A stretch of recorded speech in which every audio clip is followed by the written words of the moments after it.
Hello guys, welcome to my YouTube channel Bahubali nursing classes. मैं आपका अपना दोस्त विक्रम सिंह। आज हम पढ़ेंगे सेल के बारे में। आज का हमारा टॉपिक है सेल। सेल क्या है? Cell is the smallest structural and functional unit of the body. ठीक है, मतलब जो कोशिका है, कोशिका क्या है? सबसे छोटी संरचनात्मक और कार्यात्मक इकाई है। ठीक है, अब यहाँ पे एक वर्ड आया बॉडी। अब ये बॉडी बनती कैसे है, इसके बारे में भी पता करना चाहिए हमें। सेल तो हम पढ़ेंगे, लेकिन बॉडी बनती कैसे है, यानी कि हम इसके बारे में अगर पढ़ाई करते हैं या जानते हैं तो क्या होता है।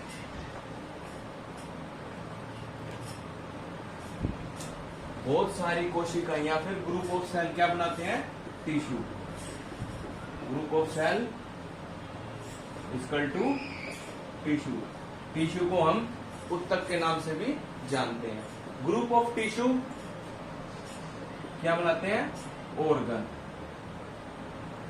ग्रुप यानी कि दो या दो से अधिक टिश्यू, एक प्रकार के दो या दो से अधिक उत्तक क्या बनाते हैं? ऑर्गन। ऑर्गन क्या होते हैं? अंग। बहुत सारे ऑर्गन, ग्रुप ऑफ ऑर्गन क्या बनाते हैं? सिस्टम। क्या बनाते हैं? सिस्टम। इसको बोलते हैं ऑर्गन सिस्टम। जैसे for example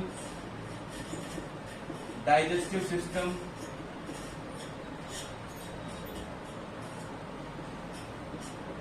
respiratory system,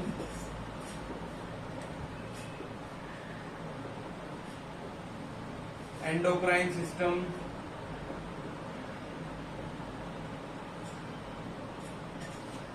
GI system, excretory system, etc. ठीक है, यानी कि बहुत सारे ऑर्गन मिलके क्या बनाते हैं? सिस्टम बनाते हैं। For example digestive system, respiratory system, endocrine system, ये सिस्टम, एक्सक्रीटरी सिस्टम, ईटीसी।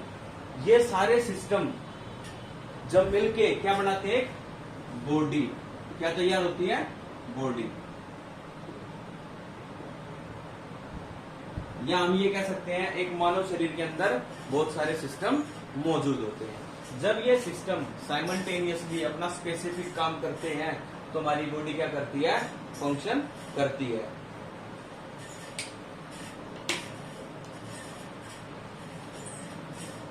अब देख लेते हैं, ये तो था क्या? एक ओवरव्यू था। अब करते हैं इसकी डिटेल स्टडी। सेल के बारे में अगर आपने अच्छी तरह पढ़ना है, जानना है, तो आपको सिर्फ तीन चीजों के बारे में ध्यान से पढ़ना होगा। सबसे पहले है सेल मेम्ब्रेन, उसके बाद है साइटोप्लाज्म, और तीसरा है न्यूक्लियस। ये तीन चीजें अगर आपने बहुत ध्यान से पढ़ाई की, अगर इन तीन चीजों की आपने बहुत ध्यान से पढ़ाई कर ली, थोड़ा सा ध्यान देके पढ़ लिया, तो आपका जो सेल टॉपिक है, इससे कोई भी कहीं से भी क्वेश्चन आएगा तो आपका ठीक होगा, गलत नहीं होगा। तो सेल बहुत छोटा टॉपिक है, अच्छा टॉपिक है, और एग्जाम के ओवरव्यू से इंपॉर्टेंट टॉपिक है। चलो अब पढ़ते हैं सेल मेम्ब्रेन। ये तीनों चीजें होती क्या है? सेल मेम्ब्रेन है क्या?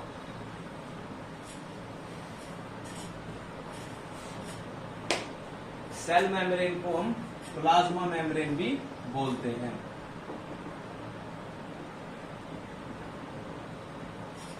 जैसे इसका नाम है मेम्ब्रेन। मेम्ब्रेन का मतलब होता है कोई परत या फिर कवरिंग।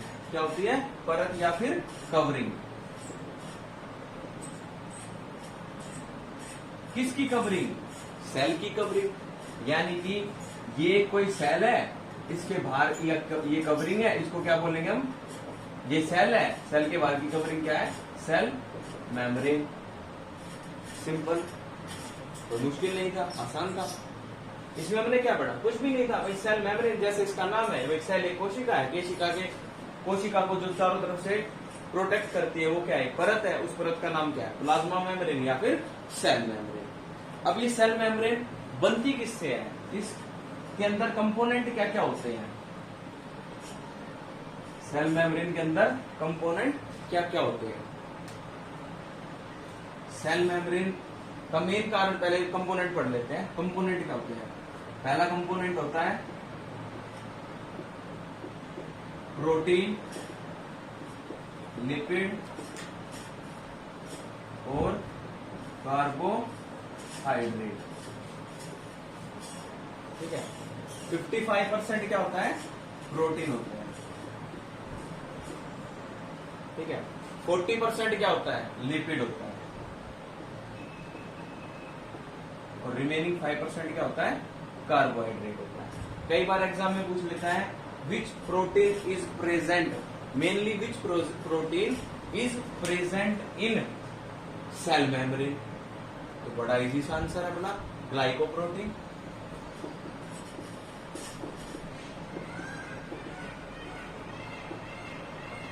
मेनली कौन सा प्रोटीन पाया जाता है सेल मेम्ब्रेन में, ग्लाइकोप्रोटीन।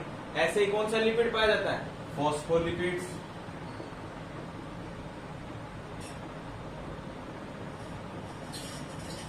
कौन सा पाया जाता है, फॉस्फोलिपिड्स। सेल मेम्ब्रेन का फंक्शन क्या है, सेल मेम्ब्रेन का क्या फंक्शन है, मैंने अभी बताया था सेल है, सेल की आउटर कवरिंग एक परत, उस परत का नाम क्या है, प्लाज्मा मेम्ब्रेन। मेन फंक्शन क्या है, परत का मेन फंक्शन क्या है, डिफेंसिव फंक्शन है, बाहर से कोई चीजें आ रही हैं उसको रिस्ट्रिक्ट करना है। मेन फंक्शन क्या है, डिफेंसिव।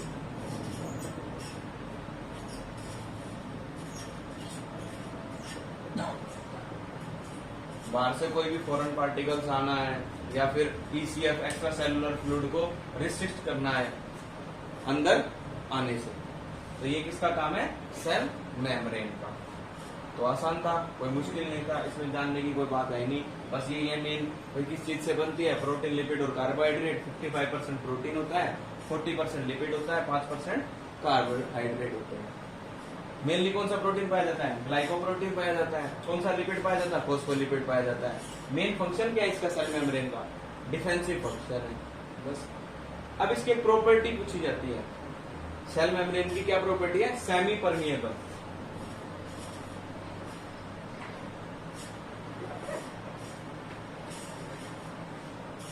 सेल मेम्ब्रेन की क्या प्रॉपर्टी है,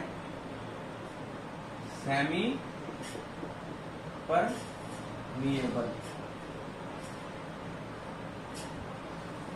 SIMEPERMEABLE। अभी टर्मिनोलॉजी से घबराना नहीं है, अपने को टर्मिनोलॉजी से घबराने की कोई जरूरत नहीं है। इतने बड़े बड़े वर्ड है, सेमी परमिएबल का मतलब क्या होता है, कुछ नहीं होता है। जैसे हम लोग हैं, अनजान व्यक्ति को अपने घर में घुसने से रोकते हैं ना, अनजान व्यक्ति को अंदर नहीं घुसने देते, जो जानने वाला होता है उसको अंदर आने देते हैं। ऐसे ही सेल मेम्ब्रेन करती है, जो जानने वाला होगा, नोन होगा, उसको एंट्री मिल जाती है, और जो अननोन होगा उसको रिस्ट्रिक्ट कर देती है।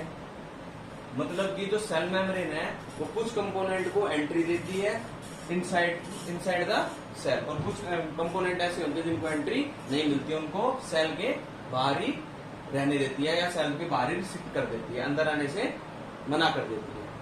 ये क्या है, सेमी परमिएबल, यानी कि कुछ वस्तुएं अंदर आ सकते हैं, कुछ कंपोनेंट अंदर आ सकते हैं।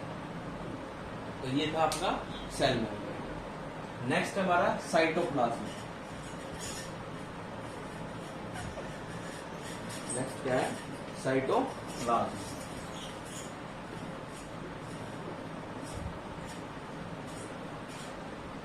साइटोप्लाज्म, चलो साइटोप्लाज्म बहुत आसान सा इसका एग्जांपल है। जैसे अपना एक रूम होता है,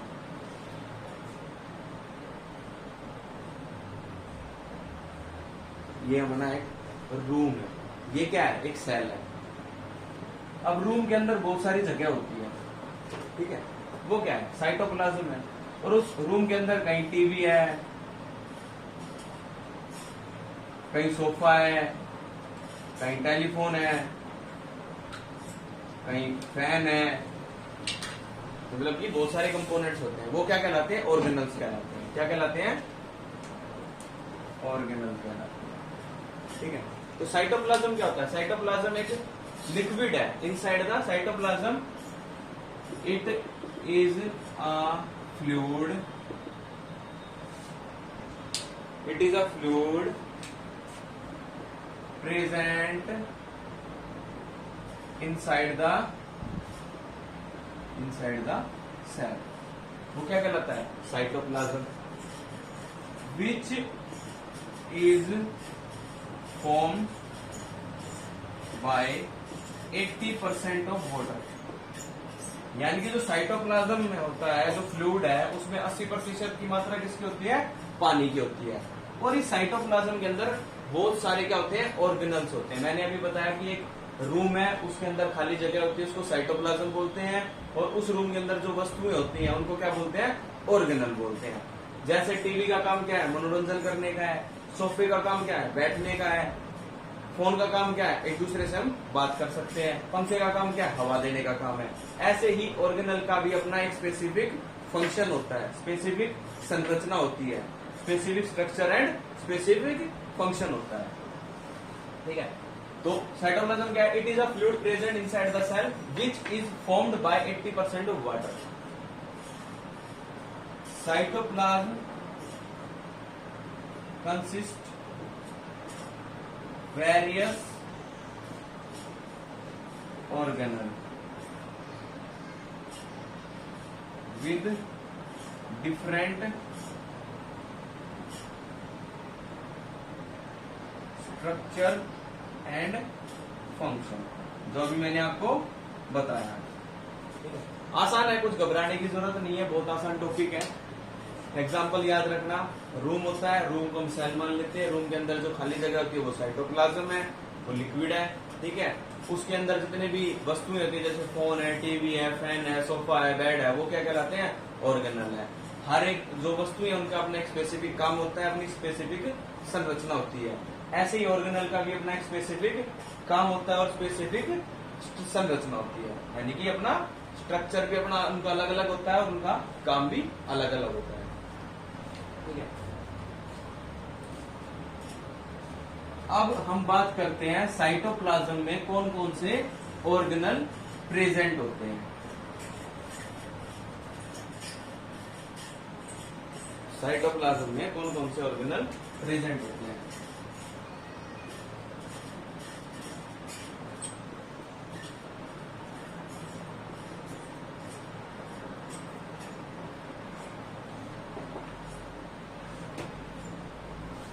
सबसे पहले एंडोप्लाज्मिक रेटिकुलम। सबसे पहले होता है एंडोप्लाज्मिक रेटिकुलम। एंडोप्लाज्मिक रेटिकुलम का मेन काम क्या होता है? एंडोप्लाज्मिक रेटिकुलम का काम क्या होता है? Synthesize protein.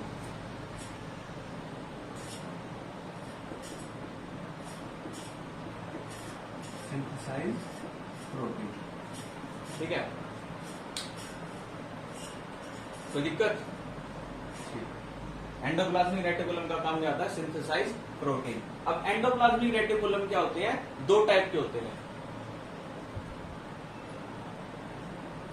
एंडोप्लाज्मिक रेटिकुलम कितने टाइप के होते हैं? दो टाइप के होते हैं। Rough endoplasmic reticulum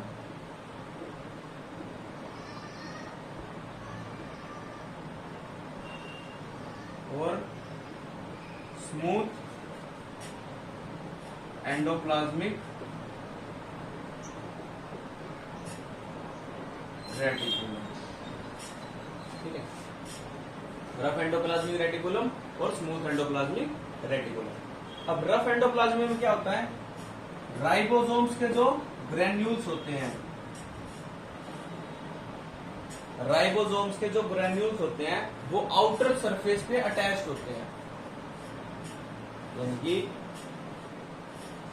ribosomes granules attached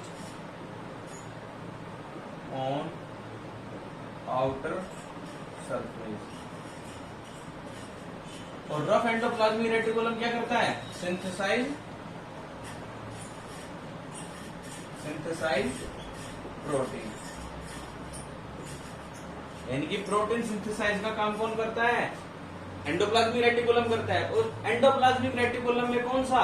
rough endoplasmic reticulum. ठीक है, ऐसे ही स्मूथ एंडोप्लाज्मिक रेटिकुलम में क्या होता है? अब यहाँ क्या था? राइबोसोम्स के ग्रैन्यूल से वो आउटर सरफेस पे अटैच थे। स्मूथ एंडोप्लाज्मिक रेटिकुलम में क्या होगा? राइबोसोम्स के granules not attached on outer surface. अब बात आती है कि भाई रफ एंडोप्लाज्मिक रेटिकुलम तो प्रोटीन का सिंथेसाइज करता है, तो स्मूथ एंडोप्लाज्मिक रेटिकुलम किसका सिंथेसाइज करेगा? ये करेगा नॉन प्रोटीन सब्सटेंस का सिंथेसाइज, जैसे steroids synthesize non protein substance. Important है, एग्जाम में पूछा जा चुका है। सच एज स्टीरॉइड, हार्मोन,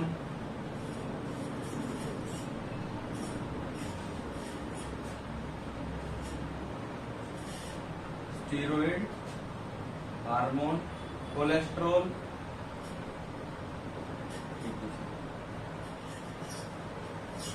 तीसरा इसका मेन फंक्शन क्या है? डिटॉक्सिफिकेशन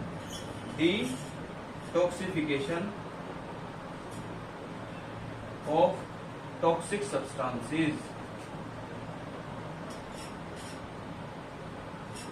जो टॉक्सिक सब्सटेंसेस प्रेजेंट होते हैं बॉडी के अंदर, उसको भी डिटॉक्स कौन करता है? Smooth endoplasmic reticulum. तो आसान सा है। ठीक है, नेक्स्ट ऑर्गेनल, ये तो हमारा पहला ऑर्गेनल था एंडोप्लाज्मिक रेटिकुलम। उसके अंदर क्या थे?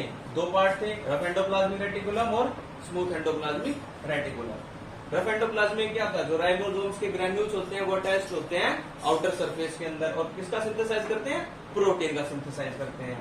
Smooth endoplasmic reticulum outer surface पे अटैच नहीं होते हैं और सिंथेसाइज करते हैं नॉन प्रोटीन सब्सटेंसेस का, जैसे स्टीरॉइड, हार्मोन, कोलेस्ट्रॉल और टॉक्सिक सब्सटेंसेस। इसका मेन फंक्शन क्या है? Detoxification of toxic substances. Next organelle आता है हमारा लाइसोसोम।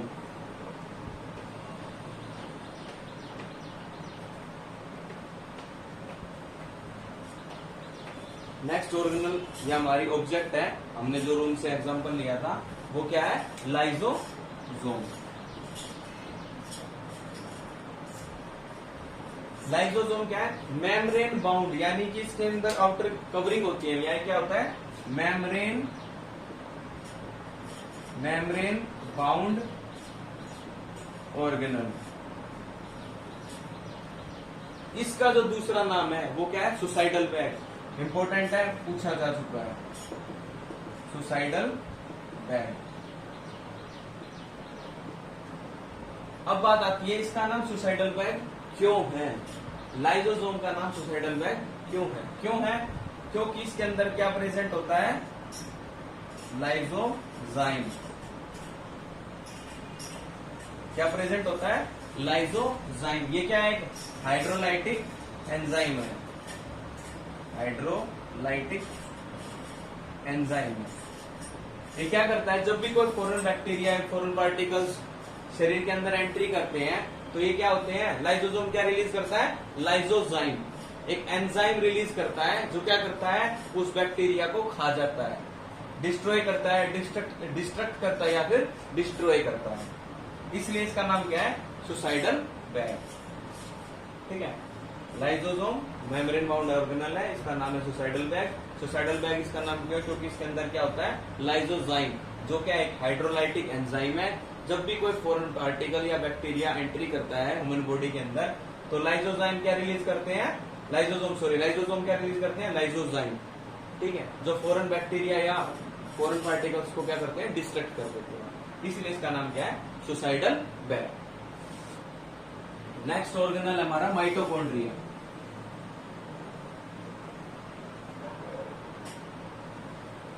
नेक्स्ट ऑर्गेनल हमारा माइटो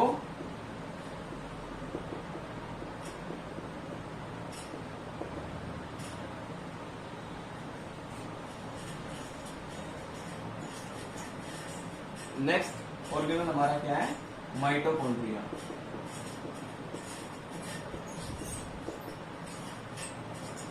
यहां से बहुत बार क्वेश्चन पूछा जा चुका है, बहुत क्वेश्चन आते हैं माइटोकॉन्ड्रिया से। माइटोकॉन्ड्रिया भी क्या है, एक मेम्ब्रेन बाउंड ऑर्गेनल है।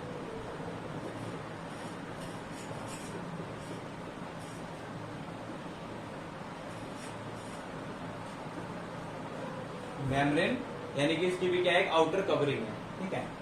इसका दूसरा नाम क्या है, power house of the cell. Mitochondria membrane bound organelle है और इसका दूसरा नाम क्या है, पावर हाउस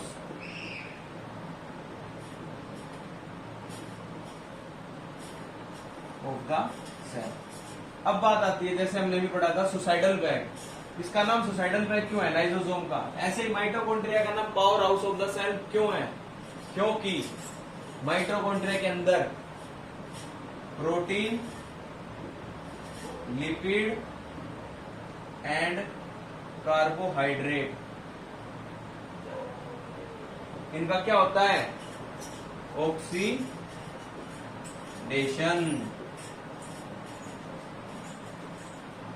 प्रोटीन, लिपिड और कार्बोहाइड्रेट का क्या होता है, ऑक्सीडेशन।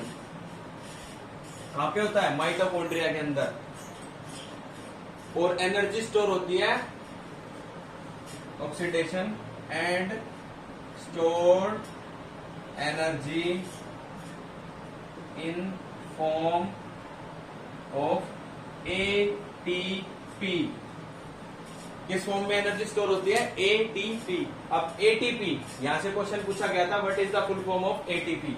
तो एटीपी की फुल फॉर्म है एडिनोसिन ट्राइफॉस्फेट।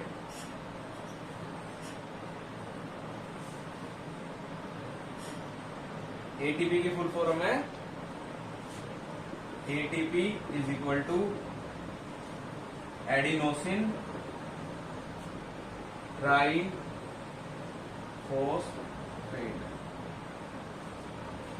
एनर्जी स्टोर होती है, अभी आपको बताया कि प्रोटीन, लिपिड और कार्बोहाइड्रेट का ऑक्सीडेशन होता है माइटोकॉन्ड्रिया में, और ऑक्सीडेट होने के बाद जो एनर्जी स्टोर होती है वो एटीपी के फॉर्म में होती है। और एनर्जी स्टोर होती है इसलिए जब भी शरीर को जरूरत पड़ती है एनर्जी की, तो स्टोर्ड एनर्जी से आती है। इसलिए माइटोकॉन्ड्रिया को क्या बोलते हैं, power house of the cell. और किस फॉर्म में होती है, एटीपी। और एटीपी की फुल फॉर्म क्या है, एडिनोसिन ट्राइफॉस्फेट।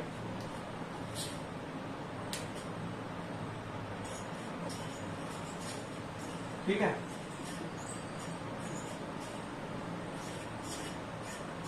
नेक्स्ट हमारा जो ऑर्गेनल है वो क्या है, गोल्गी अपार्टस।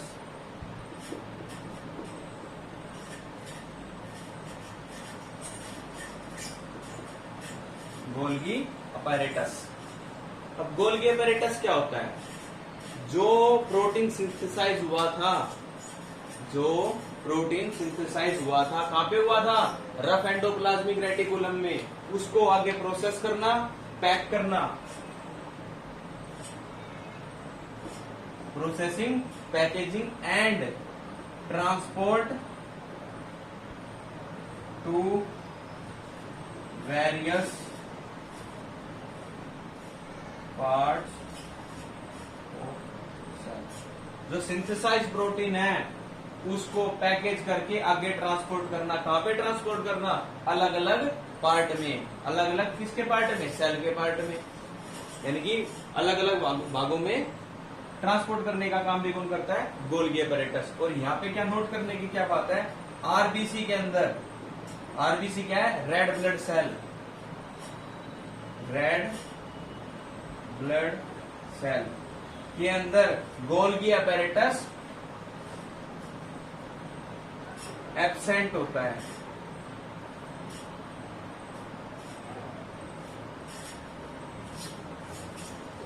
गोल्गी अपैरेटस क्या होता है, एब्सेंट होता है। ठीक है। नेक्स्ट जो हमारा ऑर्गेनल है वो क्या है, सेंट्रोसोम एंड सेंट्रियोल्स। नेक्स्ट हमारा ऑर्गेनल क्या है? Centrosome and centrioles. Centrosomes and centrioles. It present in cytoplasm. वही रूम के अंदर जो खाली एरिया है, जो फ्लूइड है, कहां पाया जाता है? Present in cytoplasm, which consist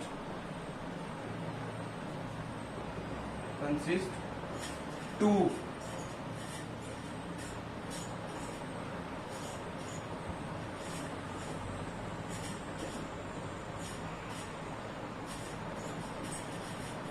which consists two cylindrical structure which is known as named as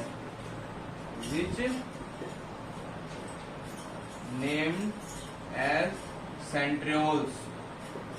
उनको क्या कहते हैं हम? सेंट्रियोल्स। और इसका काम क्या होता है? It is responsible for movement. किसकी मूवमेंट? ये किसके लिए वो है? रेस्पॉन्सिबल किस चीज के लिए है?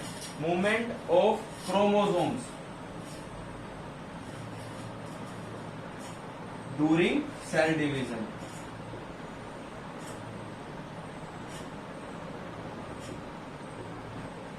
नेक्स्ट हमारा ऑर्गेनल है राइबोसोम्स।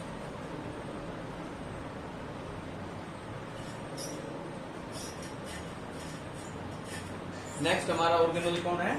राइबोसोम। ये वर्ड हमने पहले भी पढ़ा था। राइबोसोम्स पे ग्रैन्यूल्स प्रेजेंट होते हैं, अटैच्ड होते हैं, आउटर सरफेस पे अटैच नहीं होते। तो राइबोसोम्स क्या है? राइबोसोम्स क्या है? इसका दूसरा नाम है प्रोटीन फैक्ट्री।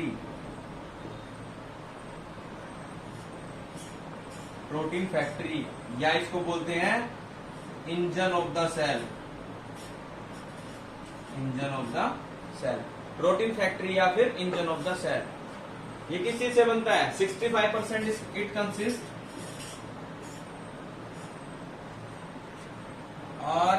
आरएनए। कितना? 65%। एंड प्रोटीन कितना? रिमेनिंग कितना बच गया? 35%। ठीक है। लास्ट हमारा जो ऑर्गेनल बच गया वो क्या है? Cytoskeleton.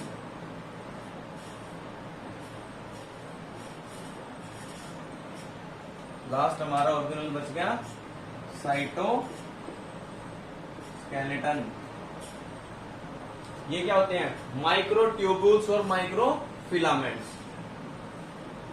Micro tubules and micro filaments. ये किस चीज के लिए जिम्मेदार होते हैं? जैसे इसका नाम आ रहा है, साइटो से आ गया हमारा सेल, स्केलेटन मतलब स्ट्रक्चर, यानी कि it is responsible for shape of the cell. ये हमारे सारे क्या कंप्लीट हो गए? ऑर्गेनल कंप्लीट हो गए, जो कहां प्रेजेंट होते हैं? साइटोप्लाज्म में। ठीक है।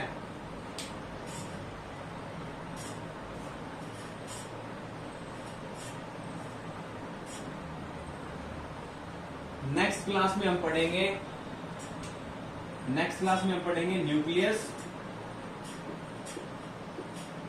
डीएनए, आरएनए और टॉपिक से related things to remember.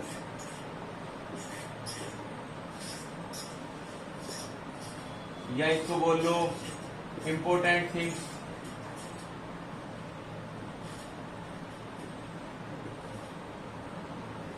For exam. और कुछ ऐसे क्वेश्चन सॉल्व करेंगे जो पहले एग्जाम में आ चुके हैं इस टॉपिक से। ठीक है। Thank you for watching my video.